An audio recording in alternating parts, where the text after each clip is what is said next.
नमस्कार। चलिए आज उस कहानी में चलते हैं जहां हनुमान, जिनको कोई हरा नहीं सकता था, वो भी लड़खड़ा गए थे। ये कहानी है अकंपन की, एक ऐसे दुश्मन की जिसकी असली ताकत उसकी भुजाओं में नहीं बल्कि उसके शातिर दिमाग में थी। ग्रंथों में लिखी सिर्फ एक ये लाइन ही उस पल की गंभीरता बताने के लिए काफी है।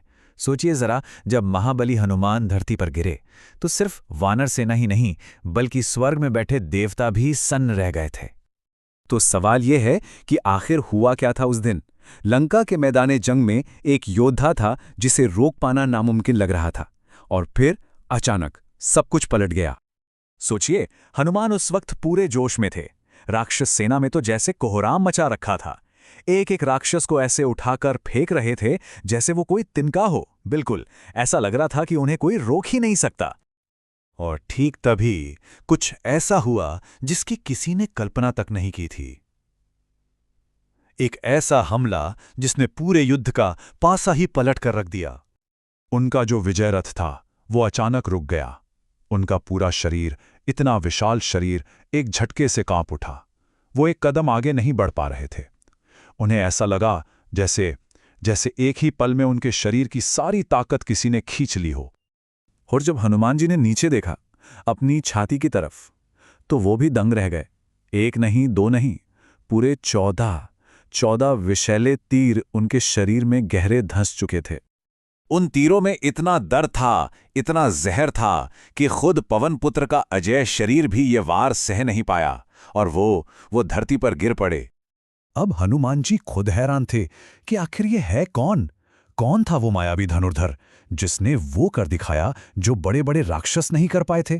जो असंभव था उससे संभव कैसे कर दिया। तो चलिए अब इस रहस्य से पर्दा उठाते हैं। ये कोई साधारण तीरंदाज नहीं था।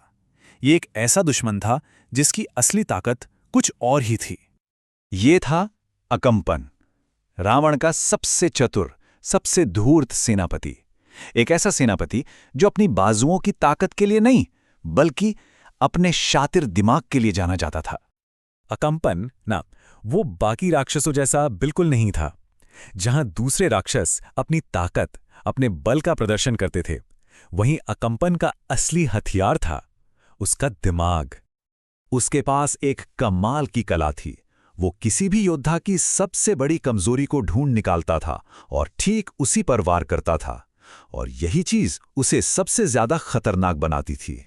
और यहां से पता चलता है कि अकंपन सिर्फ एक सेनापति नहीं था, वो तो इस पूरे युद्ध का आर्किटेक्ट था। इसकी नींव उसी ने रखी थी। उसकी साजिश के 3 कदम थे।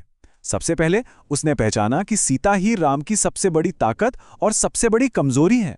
फिर दूसरा कदम, उसने रावण के मन में सीता हरण का जहरीला बीज बो दिया। और आखिर में उसने रावण को यह विश्वास दिलाया कि पत्नी से बिछड़ने के दुख में राम टूटकर बिखर जाएंगे। अब कहानी उस मोड़ पर आ पहुंचती है जहां से सब कुछ बदलने वाला था।